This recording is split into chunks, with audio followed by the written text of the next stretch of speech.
There's time where I've had to put Mandem in my boot because people have rolled up to the studio looking for people. Now, being in your 10th year of Eloquent, there must have been times where you've just been like, forget it, I want to give up. Oh my God, yesterday.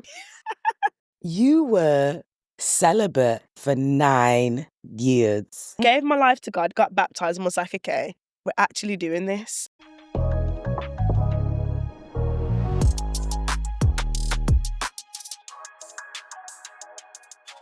Welcome to Make Sense with Melzy, where we make sense of the world we live in through real culture conversations.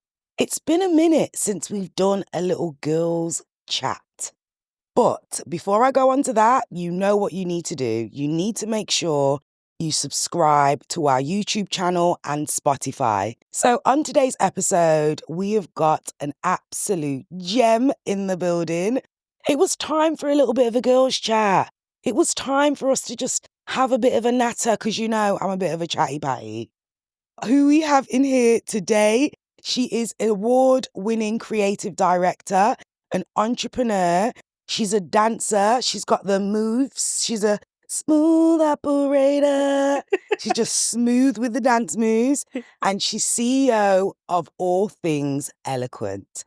Please welcome my guest, Romana. Thank you for having me. How are you? I'm good. I'm excited to be here. We've been I trying know, to make this right? happen for a little while. For a minute. So I'm on yours and then you'll be coming on mine. Can't wait. Yes. So yeah.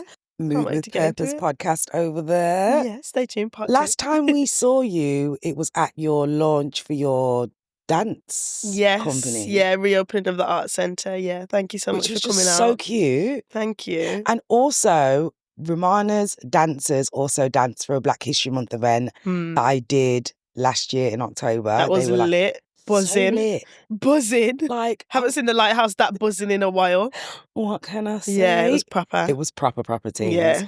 Obviously, your launch was super cute. You had Thank some you. food, some bits, and it was really good to see your journey and how far you've come. Yeah. And I'm just a proud sis at this point. And it was your first time in the space as well, which is interesting. Yeah. First time in the How space. did you find it? I found it was giving, I need to be a dancer. Okay. I need to be a video vixen. Yeah. I need to, like, when the dancers are dancing, I'm just kind of like... Get me involved. Like, okay, so I'll tell you a little secret. Okay. So I used to be like a dancer back in the day. Right. What style? Hip-hop? I did, no. Oh. What did that? You assume because I'm black, I did hip hop. That part, yeah. Did you see that, guys? Did you see? We get that a lot, to be fair. Like, oh, Eloquent, yeah, hip hop. I actually did contemporary dance. Nice. Yes. Where? It wasn't a dance school or anything. Okay. Just saying. Just in your room? It was. It wasn't in my room. Oh. I did GCSE dance. Okay, school vibe. School right. vibe. But it was GCSE dance at like college level. Yeah, nice. You know, I used to like to point my toes. Yeah, do a little roll on the floor. Do a little roll on the floor. Yeah. Yeah. Did you pass? I passed. I got a C, girl. The way she's judging me as a dancer is wild. I'm not. Did you pass? So what happened to dance then? This whole GCSE? What happened to it? I think like I was more of an actor, more of a presenter. Yeah. I felt that was more my kind of comfort zone. Even though I really loved dancing and really enjoyed it, I still kind of felt like that was more my bag. Okay, fair enough. I did love dance. I loved the Swan Lake. Yeah, you know, nice. We learned different techniques, you know, first place, second place, yeah. third place, Sick. you know. It supported me with my posture because I had big titties, you know what I mean? Mm-hmm. So just having to sit up and have that discipline in dance was like a lot. And then when was the last time I danced? Lip sync battle. Nice. We did this lip sync battle with Artley Dawn, big up Artley Dawn. Yeah. And we had to obviously lip sync battle a song and I did like Missy Elliott. Okay. And I had the whole wig on. Yeah, the whole vibe. The whole blue outfit. Oh, Adidas. Yeah. Come on now, Missy only wears Adidas. Only wears Adidas straighteners. Yeah. Did a whole routine. Sick. I also did Erykah Badu and came in. You went all Girl, out. You better call Sarah. Oh, like it was a whole thing. Oh my God. And then the last one, which won it, I did Lil' Kim, Crush on You. Okay. And I had the whole bikini on underneath. Yeah. Jacket, green wig. I smashed it. A lot of you guys probably remember me from Lip Sync Battle. Like, I was bussing some moves. Yeah, wow, Mal. Comment in the comments if you saw Lip Sync Battle So and you saw me. you need to archive this footage. I'm gonna, maybe clip it into the pod right here, right now, because I would love to see it. See, Romana's already ready to judge my dancing skills. No, I'm ready to pick you up to be like, wow, I didn't know you had the moves in the locker like that. I love that for you. Yeah, I've always been a lover of dance, performing arts, you know, just seeing how pieces of music and art just come together. It's just always been a love of mine from such a young age. Do you know what I mean? But before we get into the podcast, we normally start the podcast with what don't make sense and what does make sense. Right. So it could be anything. It could be anything random. Yeah. So for you, Romana, what don't make sense for you right now? What doesn't make sense? Or make sense? When I go to the food shop and there's nothing left. Girl. I just don't understand what we're doing. Why is nothing that I want left? And it's early in the evening. Can I have a mutton dinner? Nothing left. Can I have a dumpling and rice? Nothing left, just festival. Okay. Can I have a fried chicken and a patty? Chicken dinner, nothing left. You know what? Just close the shop. Just forget it at this point. Forget it. I was really feeling this and this and this, but yes, that don't make sense to me when that food shop's really got doesn't nothing. And I don't get it. Like, I understand that some foods take a long time to cook. All of it. But all of it's gone. It's finished. By 7 p.m. Did you really cook it? You didn't have it ever? Yeah. You never had it? Is it really on the menu? It's never been on the menu. It just looks good. It's so disappointing because, like, when you're a proper foodie, you go into food shops or go into buy takeaways because this is what I want to eat. I don't want to compromise. I want the jerk chicken dinner with the steamed veg and the white rice. What do you mean there's no white rice left? Right. And then I've got to have steamed veg and one rice and peas. I don't want peas. So that don't make sense to me how nothing's ever left. No, I don't know why though. Why is that? I don't know, Mal. Because that really doesn't make sense. It doesn't, and it's very frustrating. And it's all food shop. But when you go to the Chinese, everything you want, it's all available. So I don't understand that. Do you think that could be because they cook Chinese food right there and then, and our food takes a lot? Because we have to give Caribbean people a little bit of grace. Yeah. It's probably that.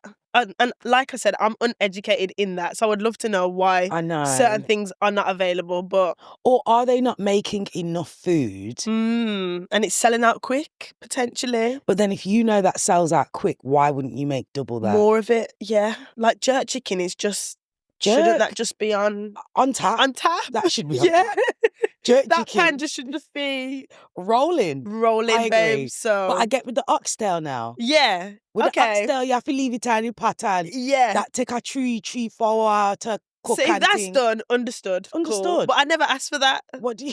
I never asked for that. It's either jerk chicken mao, fried chicken dinner, stew chicken, or ackee and saltfish. Yeah. So it should be available. But yeah, that doesn't make sense to me. That don't make sense. No, you know. It doesn't. And if you're a Caribbean restaurant and you cook food, please get in the comments and let us know why that doesn't make sense, because we would really like to order food that we want on the day. That is available. We don't want to compromise. Thank you. Great one. Yeah. Thanks. Do you feel like we both got that off our chest? And what does make sense to you? What makes sense to me? Fenty. We were talking about this before we started filming. Fenty beauty just makes sense to me. It just... Every product, have my coins. Yeah. Mal, have my coins. From Fenty skin to Fenty hair to Fenty makeup. I'm a whole Fenty babe. Are you a Fenty babe like that? And I use it as like a gift to myself each month. Like, what Fenty product am I going to treat myself with this month? Wow. It's like a whole go to the mailbox. It's a whole thing. I've actually got Fenty on today, guys. Just saying. Too. We've got the Fenty foundation and the concealer. So what foundation are you using? Because there's so many different ones. The liquid one or the... The liquid one. Right, okay, cool. But I want to get the... So I've gone with the stick. I want to get the stick. Yeah. And I want to get the contour stick as well. Okay, cool. Because your Fenty beauty looks quite matte. Yes, it is. Whereas mine's giving dewy, isn't it? Yeah. It's giving pop. Yes. Yeah. I'm quite oily, so the stick just... brings me down. Yeah, I think I might need to get like a matte version, because when you get hot boy and the shine start to shine, the shine on the shine, the face and mirror. Yeah, it gets a lot. And the Fenty lipstick's quite cute as well. Yeah, I love it. And you know what I've gone for now? The Fenty lip oil. So it's not the lip gloss, it's the lip oil. So it's kind of like rejuvenating the lips at the same time. Love it. I'm such a fan. Such a fan, yeah. Proper Fenty It's babe. expensive though. It is. That's why it's like one treat a month.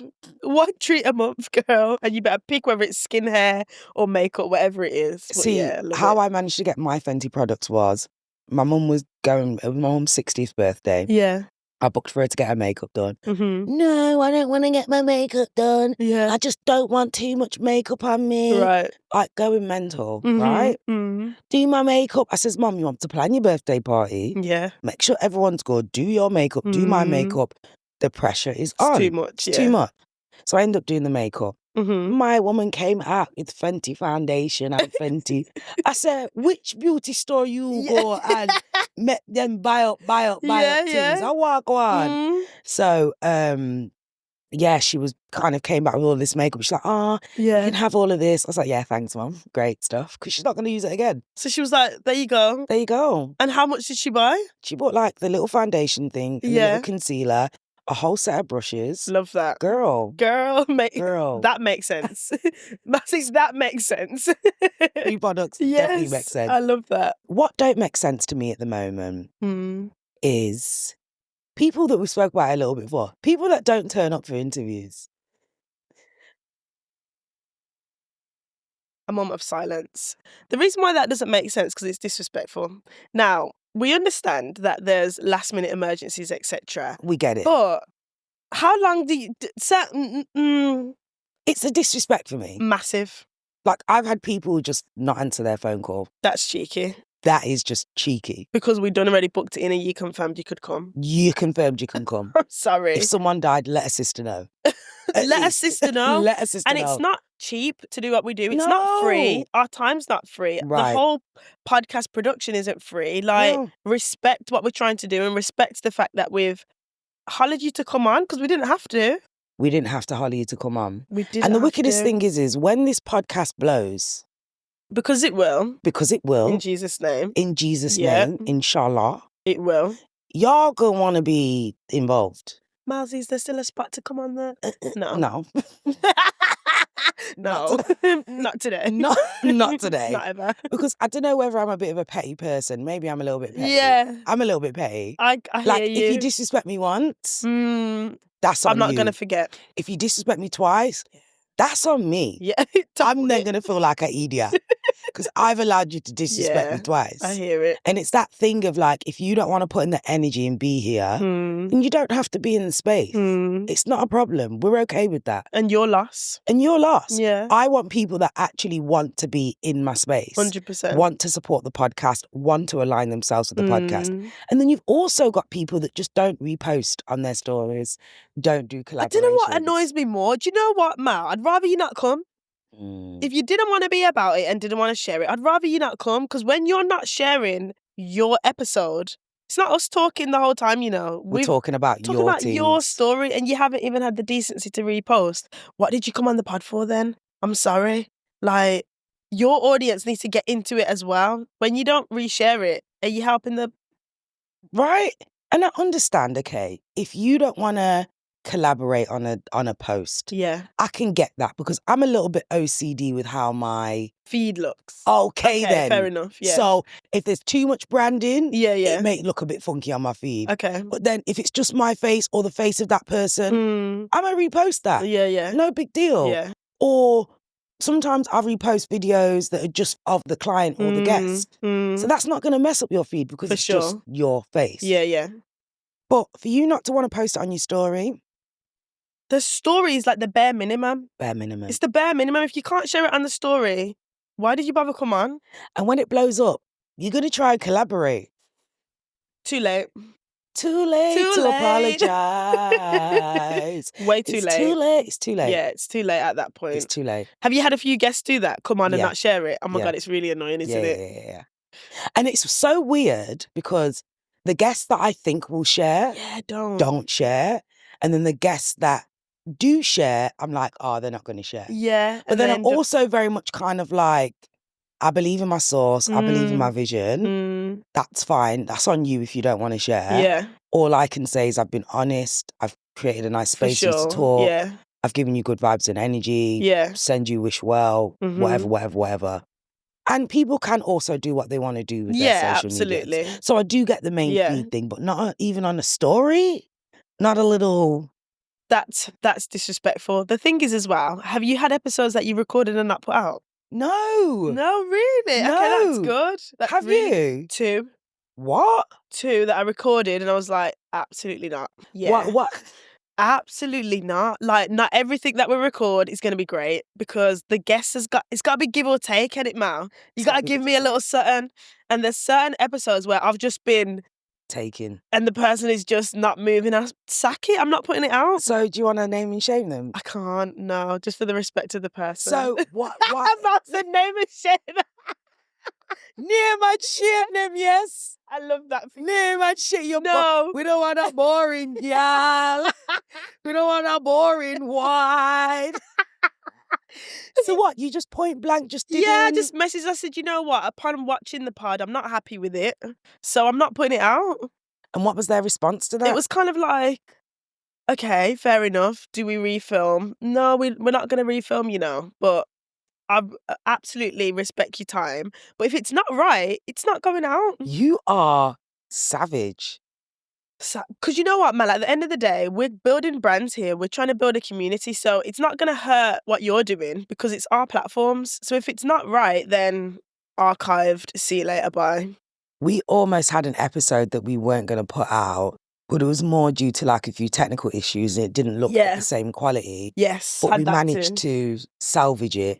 Okay. But we have had maybe guests that have not given as much energy. And then sometimes it does feel like getting blood from a stone. Oh my God, that's the worst experience for me. I'm like, what? I'm watching the time like, okay. Wow. Romana is savage, yo. I need to be more savage, yo. So what does make sense to me at the moment is I'm planning my live show. Woo, woo, woo. What?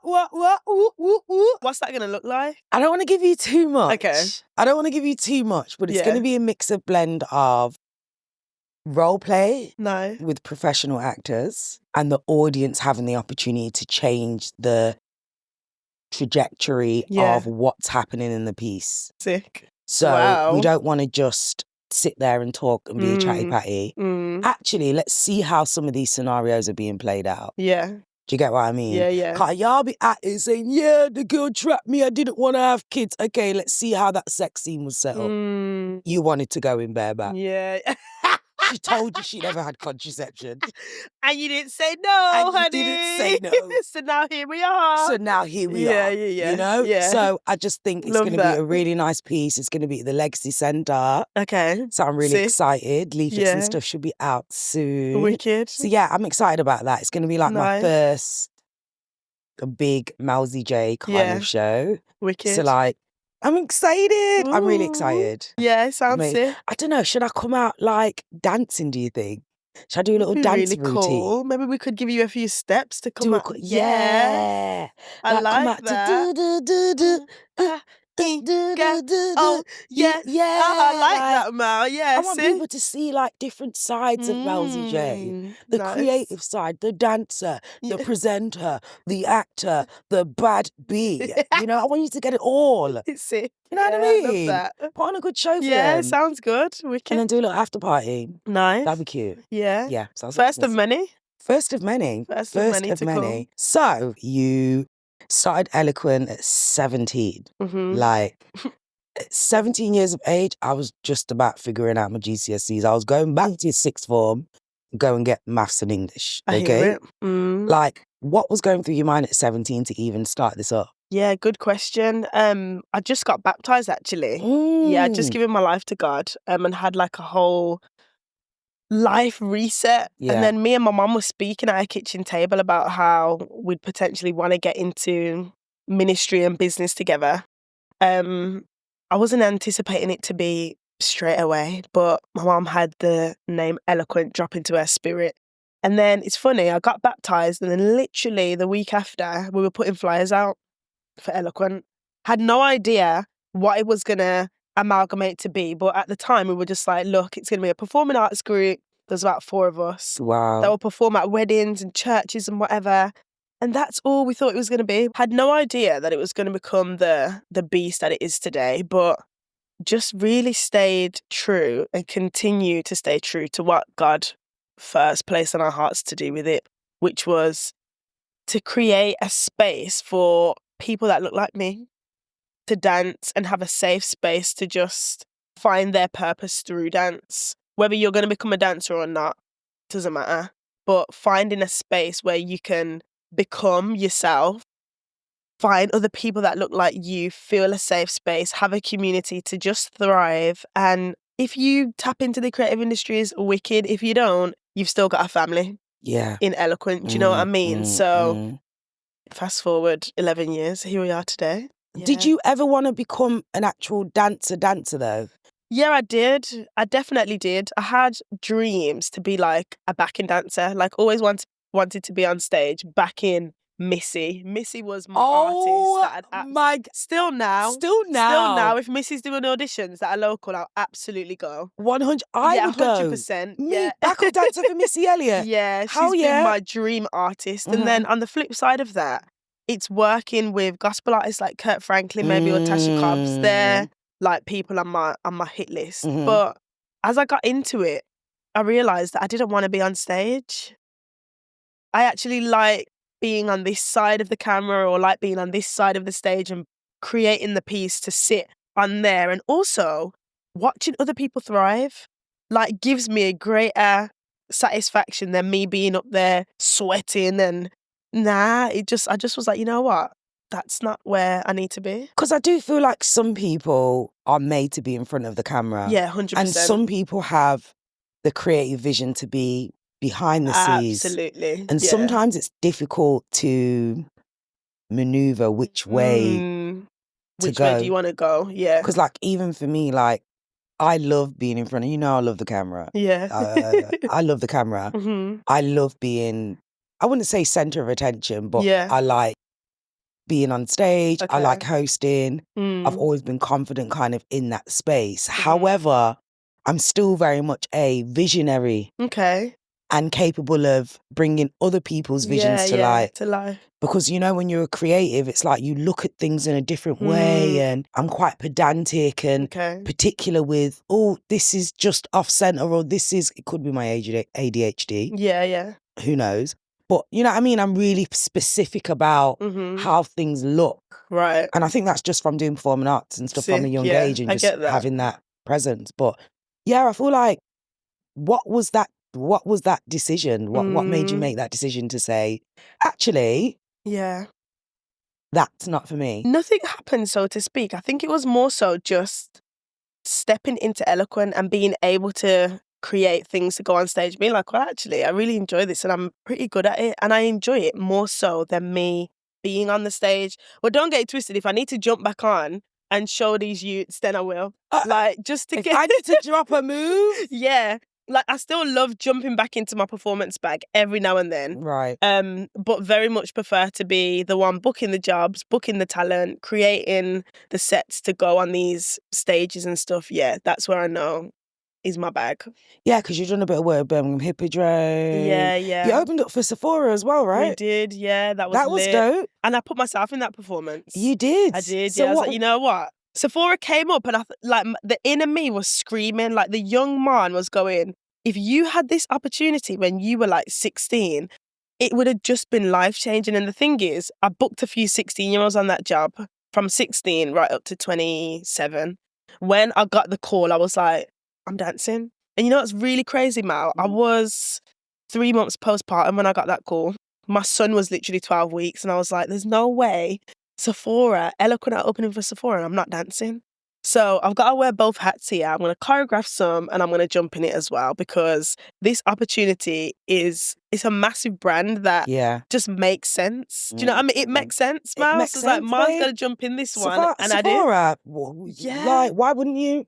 Sometimes you got to jump in. Yeah, absolutely. Sometimes you got to show your face and jump in. Absolutely. And I was absolutely struggling. Rehearsal, sweating. Like, the thing about me, after I've had the kids, my body is just with the water.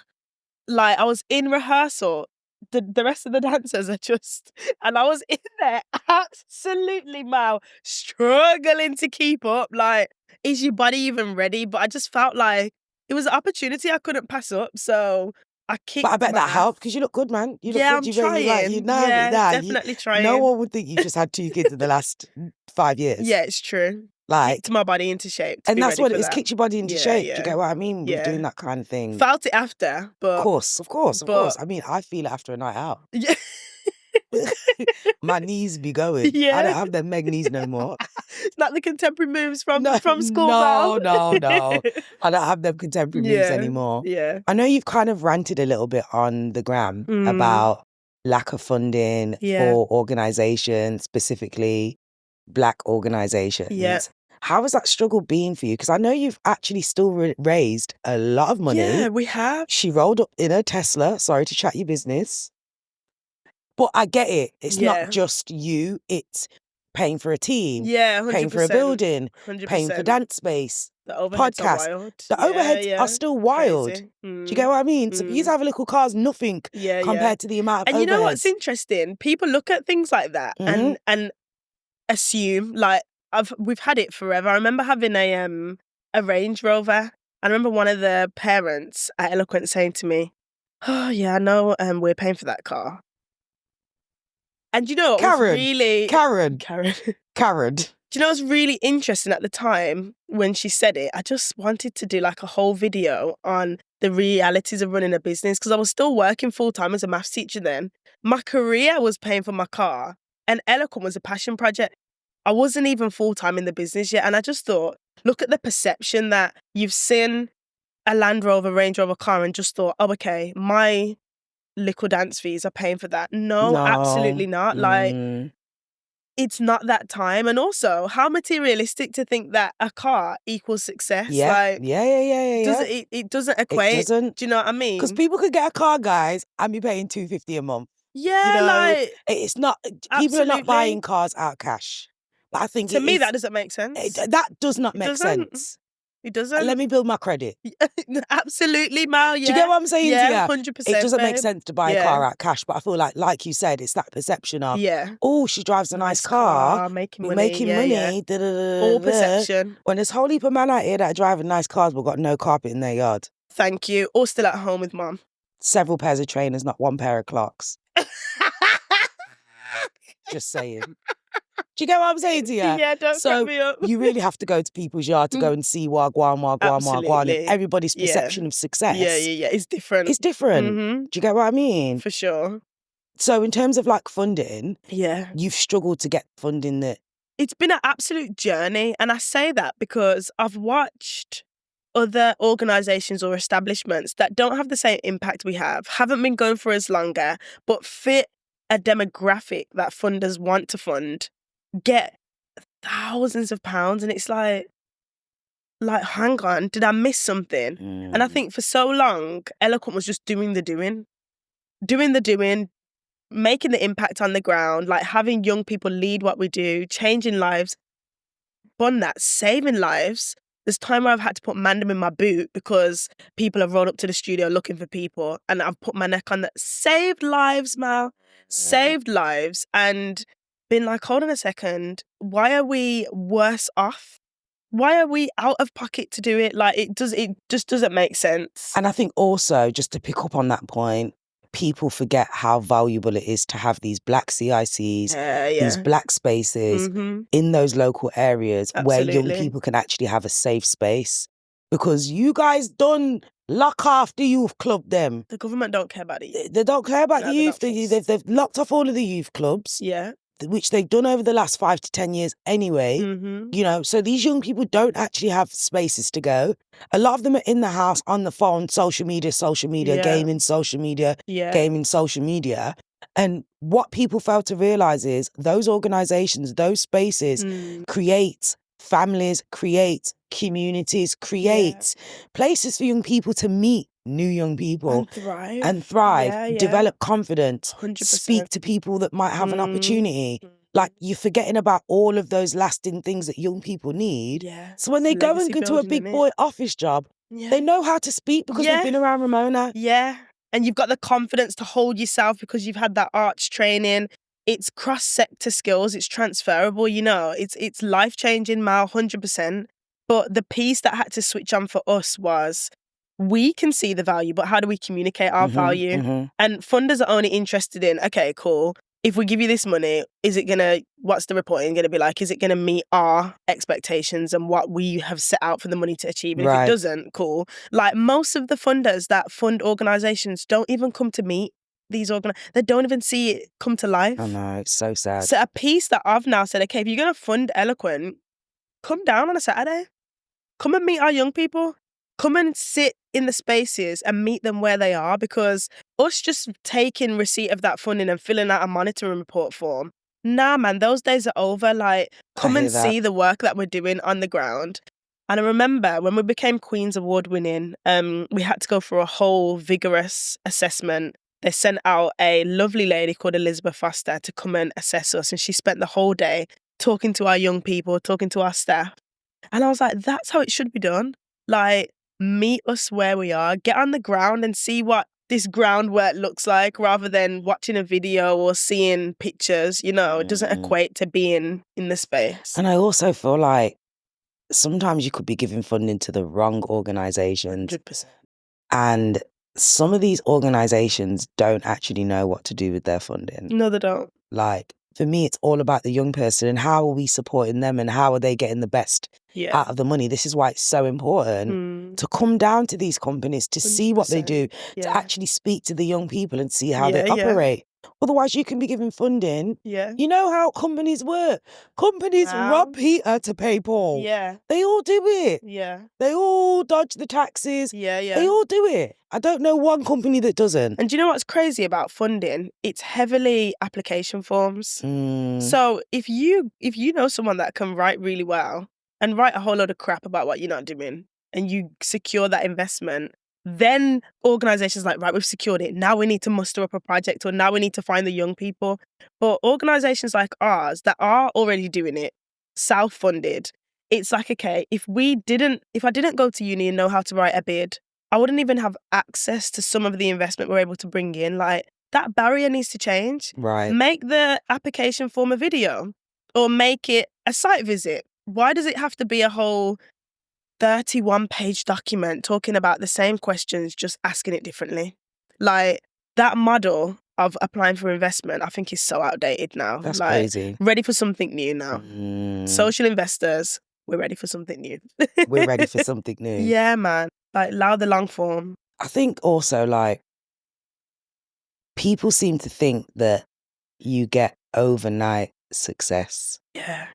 Our generation. This generation, does. This generation does. Microwave generation. Is that what you call them? Microwave generation. A microwave? Yeah. Post something today, blows up tomorrow, gone clear. Right. Ready to take out my ready meal and eat it. It just doesn't work like that, innit? Even I probably went for a stage where I was like, when is it going to happen for me? When is it going to happen for me?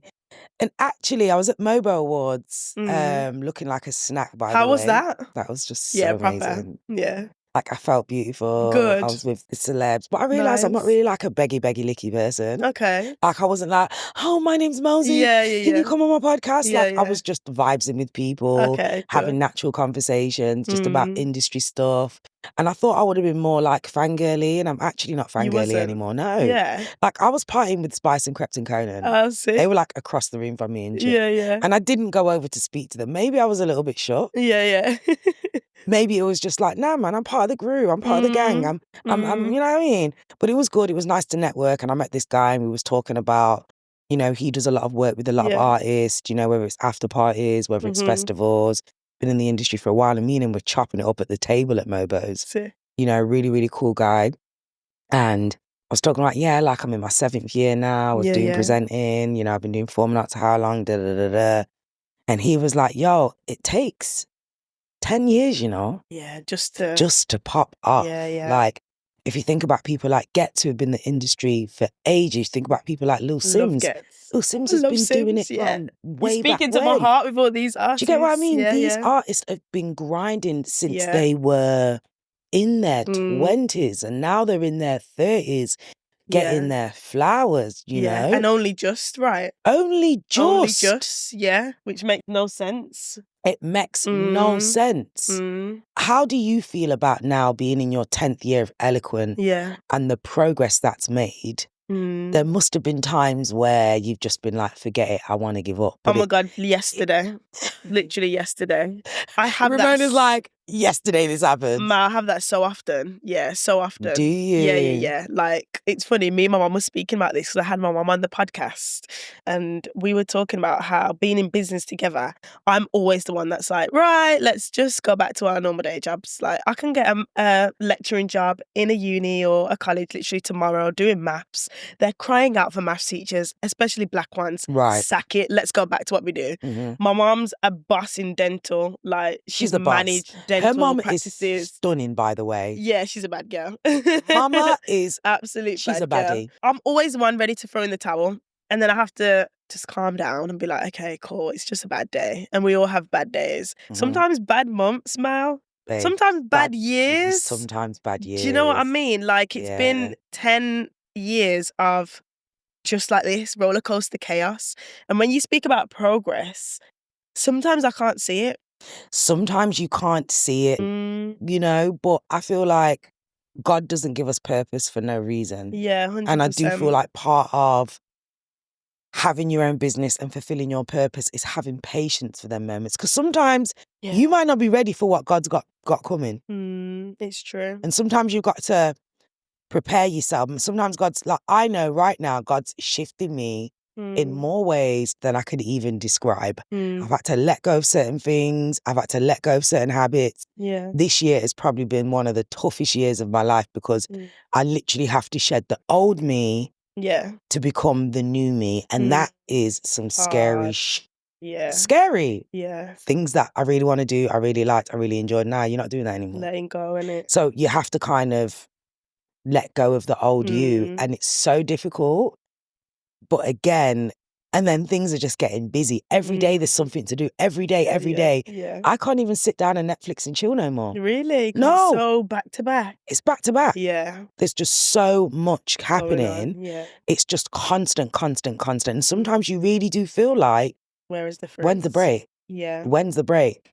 Do you know what I mean? And I had that little bit of break with Mobo's. I feel like that break came with that. No. So even that little break was very much a little bit like, I see what you're doing, God. I see what you're doing. Comes in pockets, It comes in pockets. Yeah. Do you know what I mean? It comes in pockets. But guys, it takes 10 years to sometimes even master something. Yeah. And this is it. Like, there's so many times throughout the 10 years of building Eloquent, I've been like, I want to do this, I want to do that, I want to do that. But I didn't want to be jack of all trades, master of none. Ooh, talk about it, Romana. Because it's so easy to do that. So like, easy. oh, I've started that, but I want to do this, I want to do that, I want to do that. But what have you mastered? What have you mastered? Like, once you've mastered something and you've become an expert in that field, the other things become easier. Because now I know what I'm an expert in. I know I'm a master at these particular areas. Right. So if I want to dabble into podcasting now or dabble into speaking or whatever, I can off the strength of where I've become a master. Right. That makes sense. 100%. Yeah. And I'm going through that phase at the moment where I'm so creative. Like, I want to do this. I want to, I want to act. I started drama school. Nice. Yeah, I've been doing drama school. Love it. Absolutely love it. I know I'm a great actor. Like, I'm getting good feedback.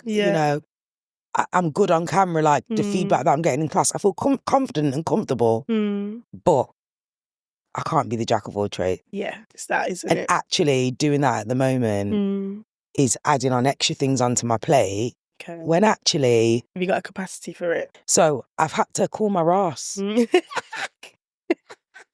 had to take several seats and be like, Mel, sit yourself down. But it aligns though, Mal. It aligns, but it is a different whole career. Yeah. Because again, when you look at actors, they've done it 10 years plus to blow.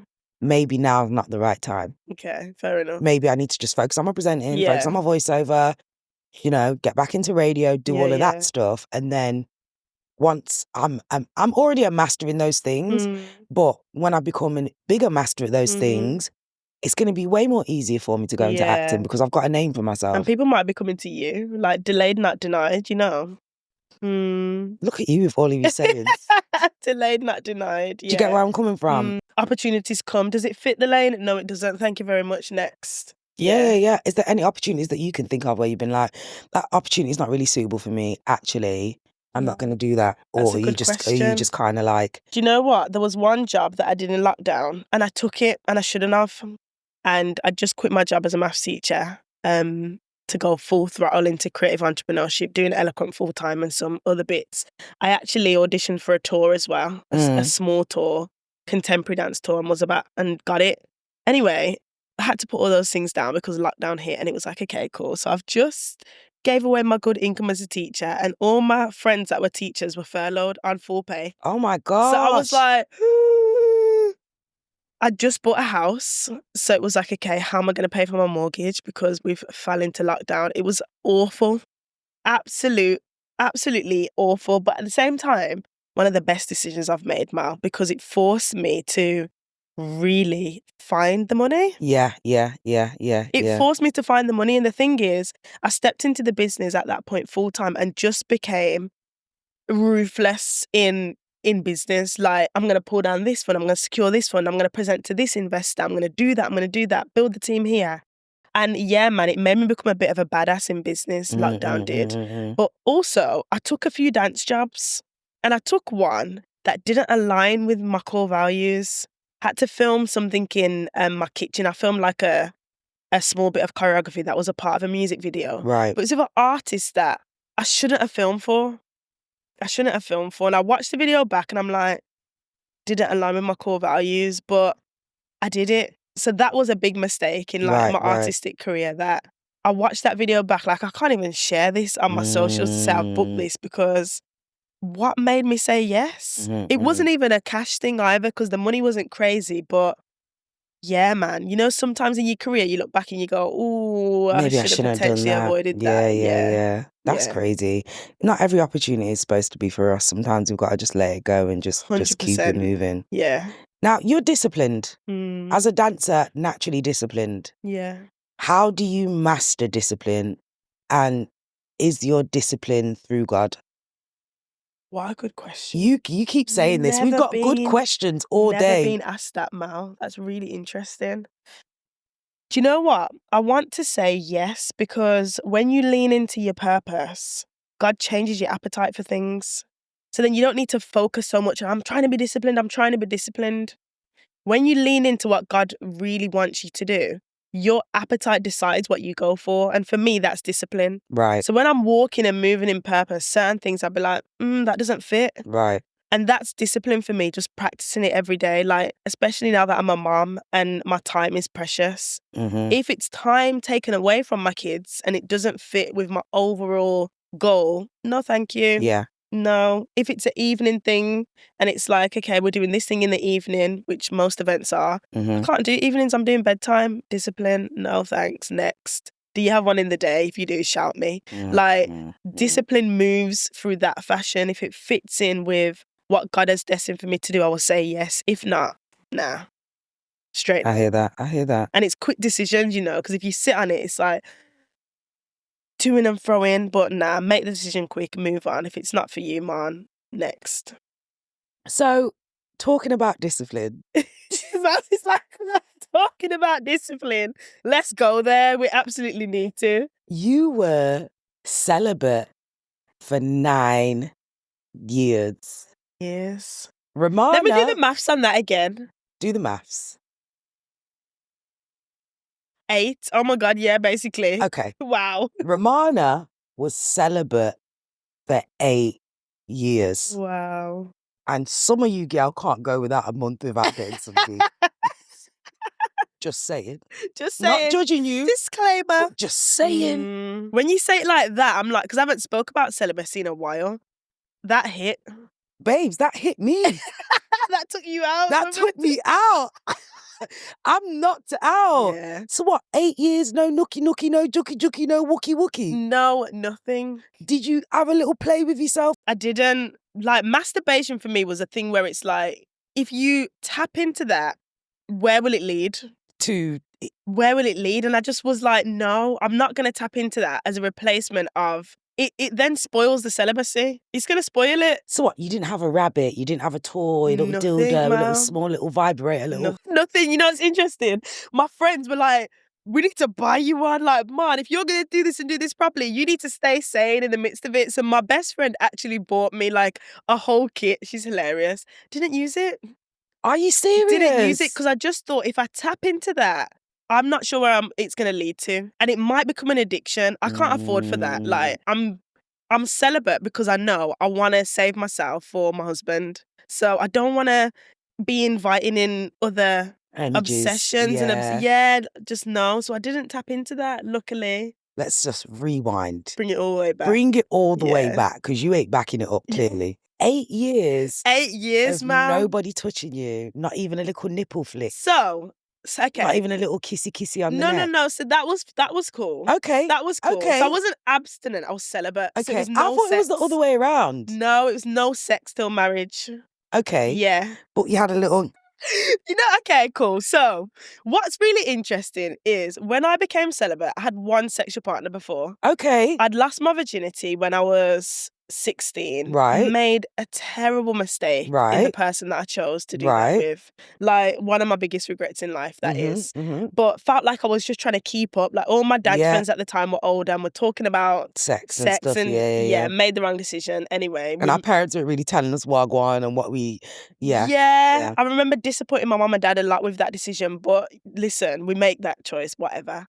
But that situation damaged me so bad, I was in no rush to find another sexual partner or to have another boyfriend and do that again. Right. Just because it proper mashed me up. Right. And actually made me realise my self-worth. Okay. That the next time I get into this space where I do want to be able to make love to somebody, it's got to be with my husband.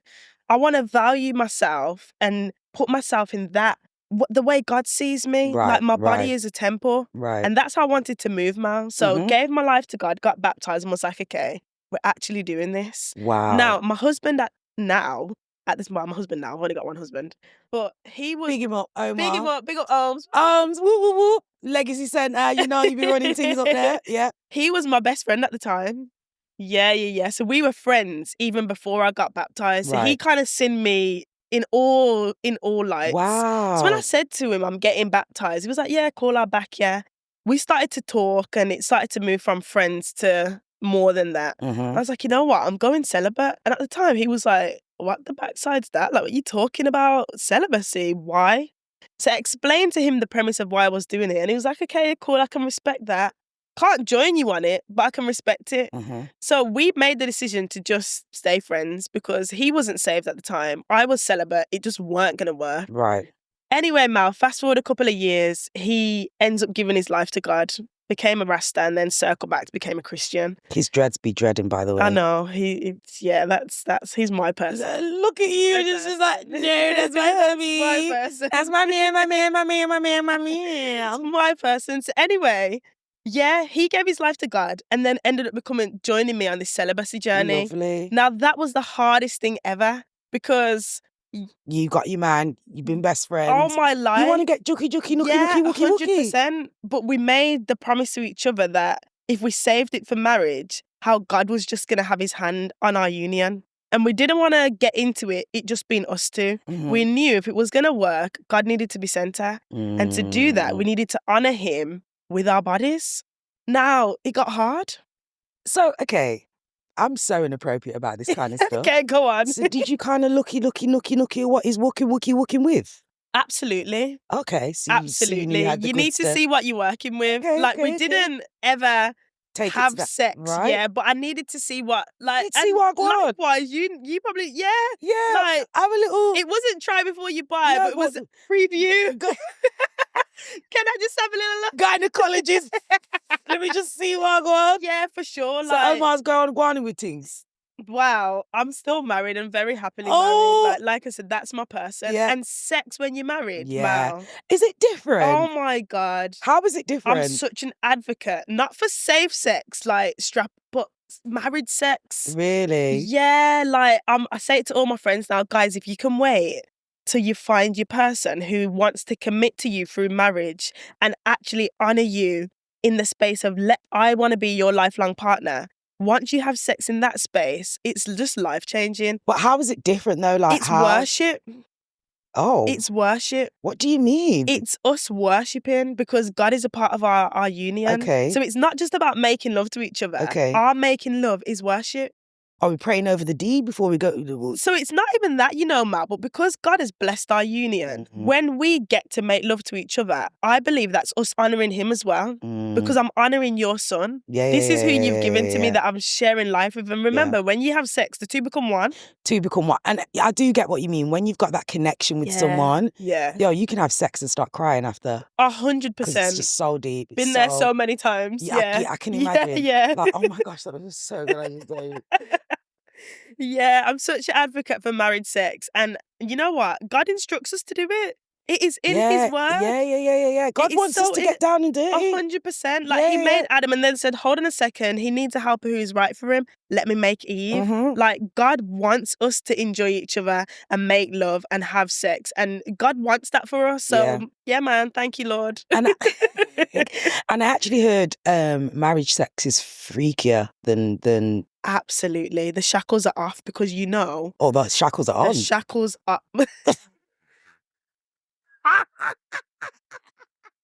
Are they on? Are they on? on? Wow. Man, yeah, maybe, girl.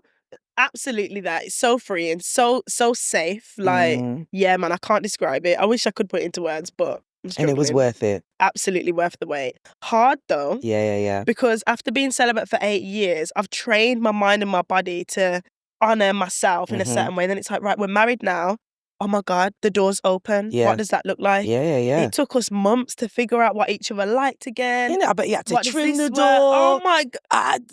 Mal, all of that. You're training your mind to think in a different way. Wow. And like teaching Om how to love on me. He's got to teach me how to love on him. Love languages. All of that comes into I suppose play. it's a whole new part of exploring each other in a different way, really, isn't it? It is. And not easy. And guess what? Celibacy is not for everyone. I know that not everyone can be celibate and wait for their husband. And then here's the thing. Some people rush into marriage because they know they can't remain celibate. Yeah. So I think it's got to be right for you. I've probably done celibacy, probably like longest 2 years. Wow. Yeah. Amazing. So I have done it like over the last 10 years. I've probably done about 4 years of celibacy. Amazing. Women are just as horny as men are. If not more. I just think we've got more discipline in that area than maybe men do. For sure. Like they wake up and it's just, they're ready to go. Yeah. Whereas that's not always the case for us. It's more like ovulation, where's the D? Yeah. Do you get what I mean? Outside of that, you can kind of be, you know what I mean? So it's hard, but I do understand that value of meeting someone. Yeah. Having that marriage, having that union. Long-term stability. Having that sometimes. There's been times where I felt guilty and been like, that wasn't actually worth that break. I hear ya. And then I'll go back to a year of not doing it again. Wow. And you can just do it just like that? Yeah. Wow, okay. Because then if it's not even that if I don't like it or I'm not feeling it or whatever, like I'm a bit fast sometimes. Okay. I'm a bit fast sometimes. Sometimes I might not want to get cheesecake. I might not have sugar for time. And then I'll have a cheesecake and I'll be like, that didn't even taste as nice as I thought it did. Okay. And that feeling of, did I really just give Did I really just, yeah. Whereas now I'm kind of in a space of like, I was dating someone for a couple of months, like towards the end of last year, not me telling my business. Person really wasn't right for me. Okay. And now I'm like back to celibacy. I'm like, nah, actually, you know what? I really need to wait. Yeah. I really need to wait. I might not do 8 years. Yeah. And it doesn't need to be that long. Ladies, some of us are digmatized. Yeah. It's lust, not love. It's lust, not love. Don't be mistaken. Don't be mistaken. And when you're at that stage where it's like, actually, lust is nothing. Yeah. I really, really, really want to find love. It's nothing to keep you. It's nothing. Yeah. To take it off the table. Yeah. And see if they can honour you enough to wait as well. Yeah. Maybe not till marriage. Fair enough, yeah. If it doesn't have to be. Do you get what I mean? But yeah, there's definitely going to be date me, get to know me. All of that kind of stuff. And it's not that I didn't do that before. Yeah, I just think I'm at a different level of I know my worth. Yeah. So I just think because I'm growing and Yeah. getting to that deeper space, it's like, I'm actually ready to give up whatever needs to be given up to take on that next step. Yes, wow, let's go. So yeah, the growth is real, guys. The growth is real. Obviously, you being a mum of 2 beautiful children, they're so cute, by the way. Thank you. And being a wife. Yeah. And then wearing so many different hats. How do you stay sane? Don't know, Mal Jesus. And I really mean that, because just this week I had a moment on Tuesday where I was in my car bawling. I was absolutely bawling. I can't remember where I was driving to. I think I was going to get my daughter from my mum's. And tears streaming down my face, and I was like, right, I've got 10 minutes till I pull up, so I need to, because when she sees me, she's going to know something's up. And when I picked her up, Mummy, you okay? And on that day, I just wasn't okay. I wasn't good, Mal, because I just felt like all my different responsibilities were just weighing in a little bit too thick. Like, I had Iona wait on my podcast the other day, and she mentioned about burning Candles or both candles. both ends. Yeah. And that's how I felt. Like, my mum capacity was just gone. My work capacity was gone. My wife capacity was like, I don't even know if I can do this. Like, what is going on? I just needed a moment to reset, and it just became overwhelming. And it's important that I normalize that I felt like that, because so many of us would just be like, hard face, yeah, got this, and I'm doing that, and I'm doing that. And it's like, yeah, but at what cost? Sometimes it comes at a cost. And Tuesday, just this week, my mental health was screaming, like, man, pause, reset. I'm so sorry to hear that. Yeah, it happens though. Yeah, it does. It absolutely happens. And I think it was me I was just, the juggle was off. The juggle was off. I'd either done too much business stuff, too much mom stuff, and I left my self-care on zero. Like, it's normally part of my weekly practice to make sure I get to the spa, just to have 3 hours to just reset. And I hadn't been for the past 2 weeks because it's been so busy, and man, I felt it. I didn't have that self-care top-up that I needed, because even though I love being a mom, I love being a wife, I love running businesses, I'm first. I have to prioritize me, otherwise none of those things align. So, yeah, How I had are a you hard doing that lesson. though? Because I feel like you're hard on yourself, Romana. Yeah, really hard. You're hard on My yourself. therapist said this to me the other day. Like, you beat yourself up. You like, yeah, really bad. It's a lot. Like, where do you draw the line? Where do I draw the line? Do you know what, Mal? I've had to figure this out through therapy, that it's just come through me having such big vision that I don't give myself props for where you've got to today. Like, you know, when you spoke about the progress at Eloquent, I look at the past 10 years and I'm like, I've done so many things wrong. Like, could have done that. So I'm having to relearn how to think of myself. Like, man, unpick all of that. You need to be here and you're not there. Unpick that because it's rubbish, and just start to give yourself love and grace. And I'm doing it through dance, which is really amazing. Like, I'm using my gift to heal myself. Right. From unrealistic expectations that I've set of myself that I would have never been able to achieve. That is crushing my own view of me, if that makes sense. Right. So a whole period of unlearning that I'm going through at the moment. Haven't mastered it yet, but I'm on the journey. And I absolutely love that for you. And, you know, your beautiful Black family is just amazing. Thank you. And I know we've crossed paths a lot over the years, but I don't think we've connected this much. No. We've connected a lot in the last 6 months. Just invited to a friend, seen a friend, So I'm so grateful that you was able to come today and really share your story and us to connect with both of our podcasts and stuff like that. And I just think seeing you do it all inspires me to be like, okay, Mal, if Romana can do this business thing, this mother thing, this kids thing, so can us. Because sometimes women feel like they have to pick and choose. And actually, you can have it all, just not all at once. Not all at once. I think that's what it is. Some weeks will be more demanding of you as a mom. Like this week for me, I've just done no work because my daughter's had chicken pox. Everything on my to-do list just had to go, wait. And I've had to just get used to that. So next week, when she's a bit better, I'll probably lead more into being more heavy on the business side. And then the week after that, it's coming up to birthday week. It's all about me. I'm going on a solo trip. Kids, see you later. Husband, see you later. Work, bye-bye. So each week would demand a different version of you, I feel. I love that. And one last question. what do you think's been your greatest achievement? Yeah. And what words would you say to your 17-year-old self now? My greatest achievement today has been becoming a mum because it's just changed my life. Like, I was so work obsessed. I was a workaholic. And I think God sent me my kids in my young age to slow me down. It's going too fast. And I think I would have put myself in an early grave, the rate I was going. So he sent me my kids to just find myself again and find that my identity was in him, not in what I did. Like, you are not a product of what you put out. You are who God says you are. So he sent me my kids to bring me back to finding my identity in Christ, which I absolutely love. So becoming a mum has been everything. And then what would I say to my 17-year-old self? Like, it's okay to stumble and fall. It's okay to make rubbish decisions. It's okay to lose your virginity to an absolute dickhead. Like, It's okay. okay. It's okay to fail your first year of sixth form. Yeah. It's okay to make terrible decisions because we fail forwards. Yeah, man. And It builds character. it builds character and Yeah. resilience and all of these things you need to lean on when you're a woman of faith. course. So that's what I would say. Give myself a bit of grace for those massive mess ups. That is Yeah. amazing.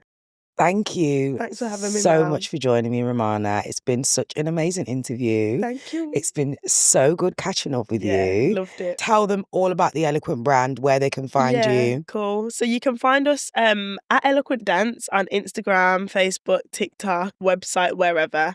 And then you can tap into some of the other brands that we do as well. So studios, college that's coming in 2026, talent agency. If you go to the Eloquent Dance brand, you can be signposted to the others. And then follow me at Romana ZB on Instagram, TikTok, and YouTube. Thanks so much for joining me. Thanks for And we're having going to me. have to do a link up. I'm going to have to come on the Move With Purpose. But I'm a part bit 2's scared. I'm a coming. bit scared to go on your podcast because Why? you're going to have me crying and emotional. No, I know you are. it would be I know exciting. you are. I know you are. We'll get to see you in a bit of a different space as well. So I'm guys, stay tuned nervous. for part 2 with Melzy on the pod. Thank you so much for joining us on Make Sense with Melzy. Peace and love from me. Bye.